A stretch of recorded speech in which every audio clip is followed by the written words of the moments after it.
Энэ кинонд орсон түүх маань их адлын уталтай.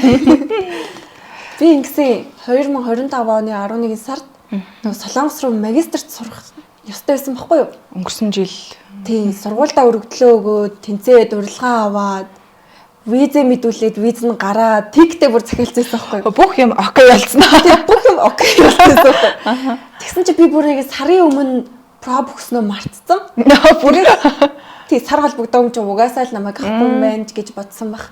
Тэгээд тэгсэн чи гинт нэг өдөр залгаж ийн. Тэгээд яваал очиад л тэгсэн чинь дахиж надаас проб аваад тэгэл за ахын дөө одоо ингээд зураг авалтанд тэдэнд эхэлнэ гэд тэгсэн чинь яг намайг Солонгос руу явахаас 7 өдрийн өмнө зураг авалтанд эхлэх байсан байхгүй. Явах өдрөө чинь давхцаад бараг тий. Тийм бараг давхцаад. Тэгэл тэгсэн чи би яа яах вэ? Ямар хэцүү юм бэ гэж бодоол. Тэгэл тэгсэн чинь чиний партнерлж тоглох хүн чинь аав ээжийн дөр болохоор Монгол Улсын гавьяа жүжигч болд эрдэнэ гэдэг хүн байгаамаа гэж тэгсэн чинь би ч өөр шүтдэг жүжигч маань штэ тий. Хэр шүтдэг жүжигч маань. Тэгэл тэнгүүд шууд эргэлзэж байгаа юм чинь би бараг анх дуудахад нь за би ч орохгүй дээ би угаасаа явах гэж байгаа юм чинь. Тэгээ очиж бараг чадахгүй гэж хэлээ даа гэж бодож ирсэн байхгүй. Тэгэл тэгсэн чинь болд эрдэнэ ах гээл тэгэхэр зөвхөн нүд сэргээл зохиолч уншаагаа зөв шууд ингээл. Тэгэл зохиолоо уншаал зохиол маань амар айгүйх таалагдал.